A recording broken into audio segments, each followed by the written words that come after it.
Welcome back to Triple Helix Wargames, and I'm here with Tom, our resident painter, who is going to assist me in taking you guys through the first turn sequence of a game of Dystopian Wars, just so that we can explain to you how the game works, how the mechanic works, and well, how everything comes together when you're actually rolling dice on a table. So we start out with deployment of vessels.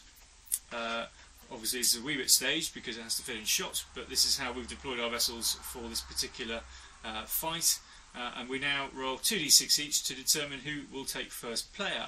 So, Tom, would you like to roll your dice, sir? What'd you get? I got 5. I got 7, which means I'm going first. Now, standard turn sequence in most war games would now see me activating my entire army, moving my entire army, shooting with my entire army, assaulting Tom's army if I'm within assault range, and then Tom will get the opportunity to come back at me. Dystopian Wars is different in the sense that it is an alternate activation, so I will now be allowed to activate one unit from my army, which I will hope will do some serious damage to Tom's. If this deteriorates into laughter, we do apologise, it's just the way we are. So my first unit I'm going to activate is my frigates. Now frigates are the smallest vessels that I've got on the table. They're the fastest, they've got a 12-inch move, and I could turn using the small turning template, but I'm choosing not to. I'm choosing to get into my opponent's face in turn 1, so I'm going to go gunning forward 12 inches, which gives me the full 12. To about there, thereabouts, and to about there, and then to about there. Now, there are two advantages of doing this. The first is that it gets me within a shorter range band, so I've got more weapons to bring to bear on Tom. And the second is, because I'm a small vessel, if I can get in close enough, I actually get a better defensive value, and it's harder for Tom to hit me when he shoots at me. So, what I'm going to do first is, I'm going to look at my range bands, and I can pre-measure, because it's Dystopian Wars, and it's quite nice, you can pre-measure everything. And I know I have range band 8 for my range band 1 weaponry. And oh look, everything is in range band 1, Tom. Isn't that good news? Oh no. Oh no. So what I'm going to do now is I'm going to fire with one of my frigates, but I'm not going to just fire with one of my frigates each and every time, because I only get 4 dice per frigate, and it's against Tom's battleship. It's going to do absolutely bugger all damage. So I'm going to link fire. I'm going to link the 2 vessels that are alongside my first frigate, and from them I can take 2 additional dice per vessel and combine it with the 4 dice that I'm going to fire at Tom's battleship with the principal activated unit, which gives me a grand total of 4 dice for the first and 2 for each of the second, giving me 8 dice.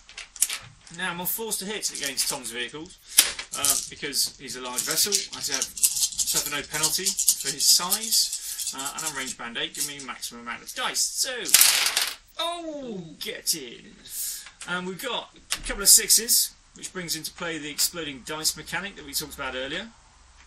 And we've got a couple of misses, and I'm going to record the fact I've got 6s by putting 2 dice there, because they now become 2 hits each, and I get the opportunity to re-roll 2 dice, getting no further hits, which is a bit of a letdown. However, I have done a grand total of 7 hits to Tom's battleship. Is that enough, sir, to damage you? Well, my battleship, its damage rating, the amount of hits it can take before it starts taking damage, is 6. So Steve has gone beyond that at the moment.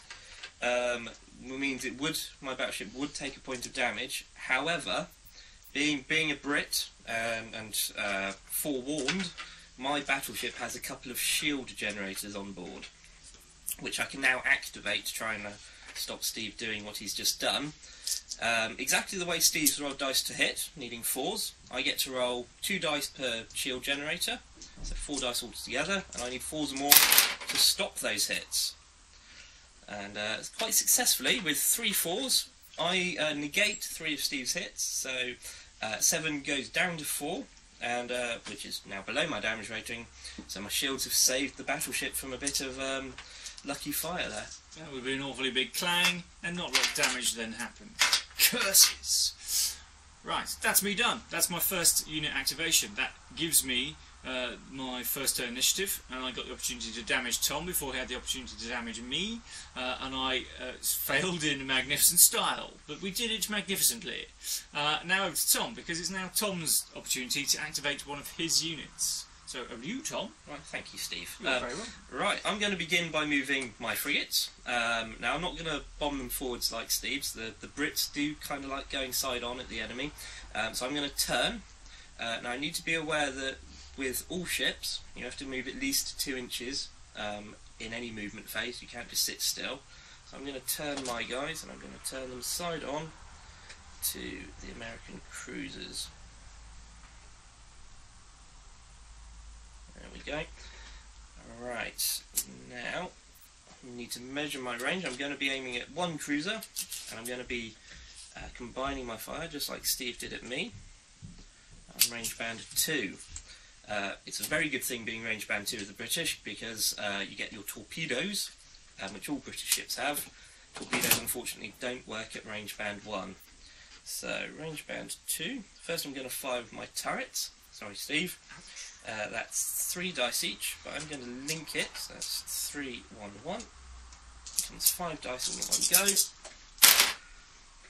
go. Okay, not too good. We only scored 2 hits there, which I suspect. Well, for my cruiser, the damage rating is 5. This is one of the minor advantages that you get over and above other nations, being the Federated States of America. My damage rating for the vast majority of my vessels is actually slightly higher than most other nations.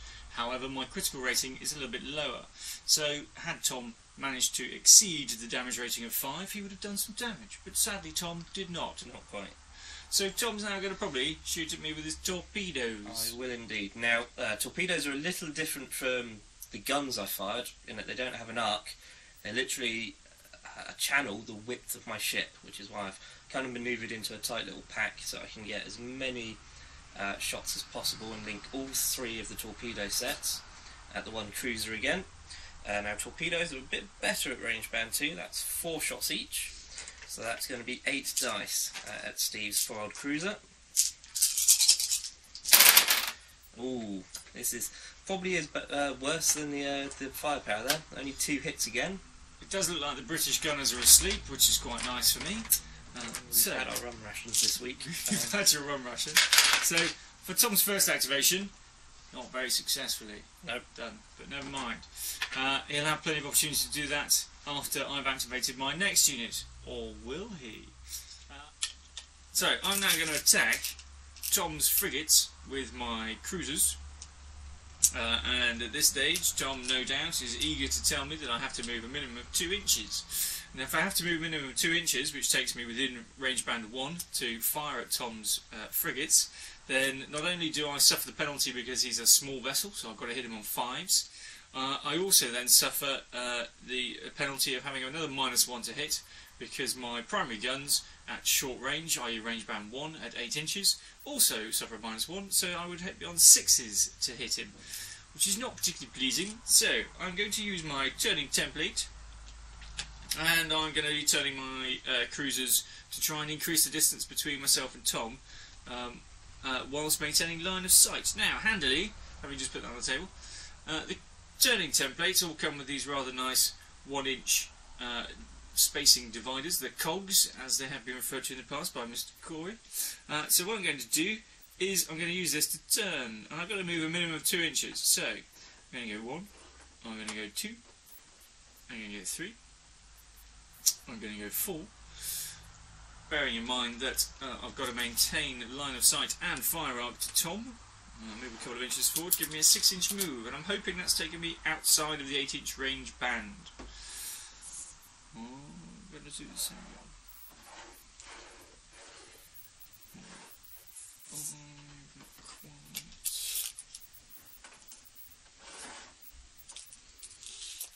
Now, just double checking, my cruisers do have an 8-inch move. Otherwise that would have been a slightly illegal move at 7 inches had they only had a 6-inch move. 2 more, scuffing the edge of the island. What have I done there? 1, 2, 3, 4, 5, 6.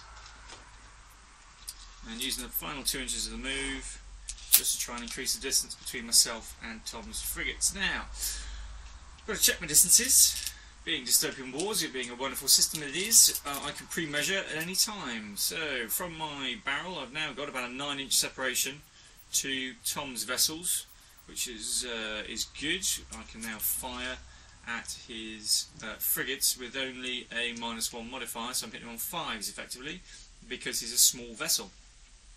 I don't know whether I've got fire arc. Tom, would you say I've got fire arc from that vessel to your vessels on a 270-degree arc from my front turret? I think, yeah, we'll be considerate in this game and let you have the 270 arc. Immensely generous of my opponent there to give me the 270 fire arc. So what I'm going to do is I'm going to link all 3 of my cruisers to basically annihilate one of Tom's frigates.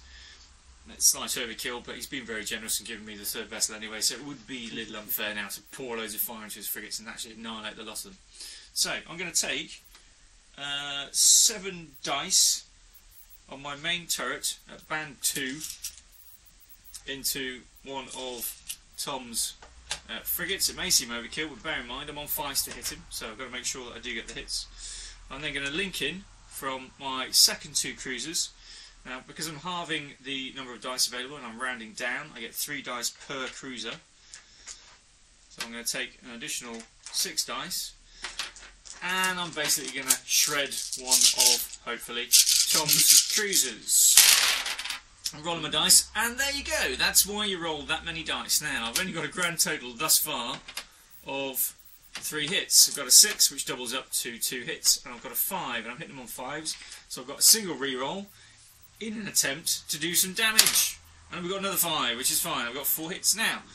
Tom, how does that relate to your damage rating? Yes, now my damage rating for the frigates is 3, so I've certainly been damaged. Unfortunately, the bad rolling means that you have not hit my critical rating of 5. Curses. So a point of damage for the frigate, but not blown to pieces just yet.